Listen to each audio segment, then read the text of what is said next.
Shri V R Anoop, ഇവിടെ ഞാൻ തുടക്കത്തിൽ ജേക്കിനോട് ചോദിച്ച ചോദ്യം പ്രസക്തമായ ചോദ്യമാണ്. ജേക്കിന് അതിൻ്റെ കൂടുതൽ വിശദാംശങ്ങൾ അറിവില്ലാത്തതുകൊണ്ടായിരിക്കണം അങ്ങനെ പറഞ്ഞത്.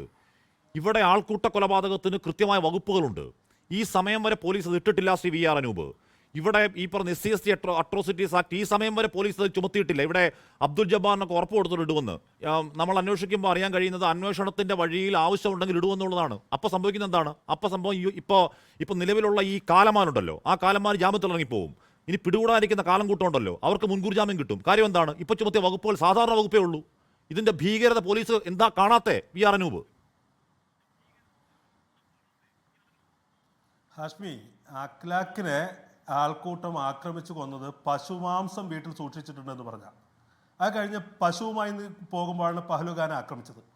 ജുനൈദിനെ ട്രെയിനിൽ വെച്ച് ആക്രമിക്കുന്നത് നീ പശുമാംസം കഴിക്കുന്നവനല്ലേ എന്ന് പറഞ്ഞുകൊണ്ടാണ്.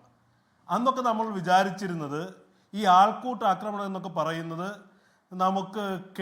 നമ്മുടെ ഇടയിൽ സംഭവിക്കാൻ സാധ്യതയില്ലാത്ത ഒന്നാണ്. വാളയാർ ചുരം കഴിഞ്ഞാൽ അതൊന്നും സംഭവിക്കില്ല എന്നുള്ള മലയാളിയുടെ വ്യാജ അഭിമാന ബോധത്തിലാണ് ഇപ്പോൾ മുറിവേറ്റിരിക്കുന്നത്. ഇവിടെ ഇത് സംഭവിച്ചിരിക്കുന്നു എന്ന് മാത്രമല്ല, നീ ബംഗ്ലാദേശി അല്ലേ എന്ന് ചോദിച്ചാണ് ആക്രമിച്ചിരിക്കുന്നത്. ദളിതനായ ഇദ്ദേഹത്തെ ആക്രമിച്ചിരിക്കുന്നത് നീ മുസ്ലിം അല്ലേ എന്ന് പറഞ്ഞ ആ പാലക്കാട് എന്ന് പറയുന്ന ആ പ്രദേശം എന്ന് പറയുന്നതിന് ഈ സംഭവത്തിനകത്ത് പ്രത്യേക പ്രാധാന്യമുണ്ട്. സംഘപരിവാർ രാഷ്ട്രീയത്തിന് കൃത്യമായ സ്വാധീനമുള്ള ഡോമിനേറ്റ് ചെയ്യുന്ന ഒരു സ്ഥലത്ത് തന്നെയാണ് സംഭവിച്ചിരിക്കുന്നത്. പിന്നെ ഇവിടെ എൻ്റെ സുഹൃത്ത് ജയ്ക്ക് ഇതിൻ്റെ പോലീസ് എന്തോ മഹനീയമായ കൃത്യം ചെയ്തു എന്ന മട്ടിലൊക്കെ പറയുന്നുണ്ട്. ഒരു കാര്യം ഞാൻ ആദ്യമേ പറയാം, ഈ ആൾക്കൂട്ട ആക്രമണം നടക്കുമ്പോൾ ഈ ആൾക്കൂട്ടം എങ്ങനെ രൂപപ്പെട്ടു എന്ന് കൂടി നമ്മൾ പരിശോധിക്കണ്ടേ? ഇവിടെ നിരന്തരം വരുന്ന വിദ്വേഷ പരാമർശങ്ങൾക്കെതിരെ ഈ സർക്കാർ സംവിധാനങ്ങളടക്കം പോലീസ് അടക്കം എന്ത് നടപടി സ്വീകരിച്ചു? ഒരു ബംഗ്ലാദേശിയെ ഒരു മുസ്ലിമിനെ വഴിയിൽ കണ്ടാൽ നിങ്ങൾ കൊല്ലണം, ആക്രമിക്കണം എന്ന് പറയുന്ന ഒരു ബോധമുണ്ടല്ലോ. വെള്ളാപ്പള്ളി നടേശൻ നടത്തിയ 60 വിദ്വേഷ പ്രസ്താവനകൾ നിൽക്കുക. ഈ പോലീസ് സംവിധാനം എന്ത് നടപടി സ്വീകരിച്ചു? ഈ ആൾക്കൂട്ടം നിഷ്കളങ്കമായി ഉണ്ടാകുന്നതല്ലെന്നേ ഈ പറയുന്ന പോലീസിംഗ് സംവിധാനത്തിന് അതിൽ ഉത്തരവാദിത്വമുണ്ട്. ഇവിടെ ബഹുമാന്യനായ ജബ്ബാർ അദ്ദേഹം നടത്തിയ ഇടപെടലിനെ മനുഷ്യത്വമുള്ള എല്ലാവരും ശ്ലാഘിക്കേണ്ടതാണ്. അദ്ദേഹത്തിന്റെ അനുഭവത്തിന്റെ യാഥാർത്ഥ്യത്തിൽ നിന്നാണ് അദ്ദേഹം ഇടപെടൽ നടത്തിയത്. അദ്ദേഹം ആ ഇടപെടൽ നടത്തിയില്ലായിരുന്നെങ്കിൽ പാഴ്സലായി കയറ്റി അയക്കപ്പെടുമായിരുന്ന ഒന്നാണ് അദ്ദേഹത്തിന്റെ മൃതദേഹം എന്ന് ആർക്കറിയാത്തത്? പിന്നെ ഒരു കാര്യം, ഞാനിവിടെ ജയ്ക്കിന്റെ ചർച്ചകളിലേക്ക് CPM-ഉമായി അല്ലെങ്കിൽ പോലീസിംഗുമായി പരസ്പരമുള്ള ഏറ്റുമുട്ടലിലേക്ക് ചർച്ച വികസിപ്പിക്കാനേ ആഗ്രഹിക്കുന്ന ഒരാളല്ല.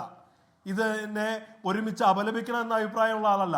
അപ്പോൾ പോലും ജയ്ക്ക് ശ്രമിക്കുന്നത് കേരളത്തിലെ പോലീസിംഗിന്റെ മേന്മ, മന്ത്രിമാർ ഈ പറയുന്ന പ്രസ്താവനകൾ നടത്തി ഈ സമയത്ത് പോലും ഈ മൃതദേഹം വന്ന് വില്ലേജ് ഓഫീസറുടെ കയ്യിൽ നിന്ന് ജാതി സർട്ടിഫിക്കറ്റ് മേടിക്കണമെന്ന അവസ്ഥയിലേക്ക് ഇവിടുത്തെ സംവിധാനം നിൽക്കുമ്പോൾ ഈ സംവിധാനം മനുഷ്യത്വരഹിതാണെന്നേ. ഈ സംവിധാനം ആധാർ കാർഡ് നോക്കിയാൽ പോരെ? ഒരു കാര്യം കൂടി ഞാൻ പറയുന്നത്, ഈ രാമനാരായണൻ ഭാഗേലിന്റെ ജാതിയാണ് പ്രശ്നമെങ്കിൽ, ജാതി അറിയണമെങ്കിൽ ആധാർ കാർഡ് നോക്കിയാൽ പോരെ? ഈ SP-ക്ക് അതറിയാം, അത് ഒട്ടും വഴിയില്ലേ? ചുമത്തണ്ട എന്നാണ് ആലോചന. അതുകൊണ്ടാ. അത് മാത്രമല്ല, ഇത് ഈ ഒരു മൃതദേഹത്തിന് മുന്നിൽ, ഇത്തരം ദാരുണമായ ഒരു സംഭവത്തിന് മുന്നിൽ മനുഷ്യത്വമുള്ള ആളുകളൊക്കെ പകച്ചു നിൽക്കുമ്പോൾ ഒരു സർക്കാർ സംവിധാനം ഉണർന്ന് പ്രവർത്തിക്കേണ്ടതുണ്ട്. അതിനപ്പുറത്ത് ഈ സാങ്കേതികത്വത്തിൽ ഊഞ്ഞാലാടുന്നത് ആരെ സംരക്ഷിക്കാനാ? ഈ കേസിൽ ആരെ സംരക്ഷിക്കാനാ? പിന്നെ അദ്ദേഹം പറഞ്ഞൊരു കാര്യത്തിന് ഞാൻ കോൺഗ്രസ് പ്രതിനിധി എന്നുള്ള രീതിയിൽ കൂടി മറുപടി പറയേണ്ടതുണ്ട്. ഇപ്പൊ കർണാടക സർക്കാരിന്റെ കാര്യം അദ്ദേഹം പറഞ്ഞു.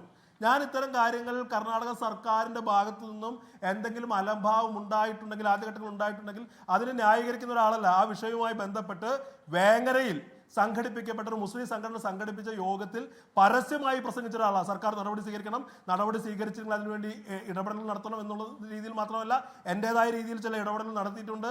ലോകത്തെവിടെയായാലും ഏത് സമയത്തും 24 വാർത്തകളും ഓഗ്മെന്റഡ് റിയാലിറ്റി പാക്കേജുകളും എക്സ്പ്ലെയിനറുകളും വിശദമായി കാണാൻ ഞങ്ങളുടെ YouTube ചാനൽ നിങ്ങൾക്ക് സബ്സ്ക്രൈബ് ചെയ്യാം.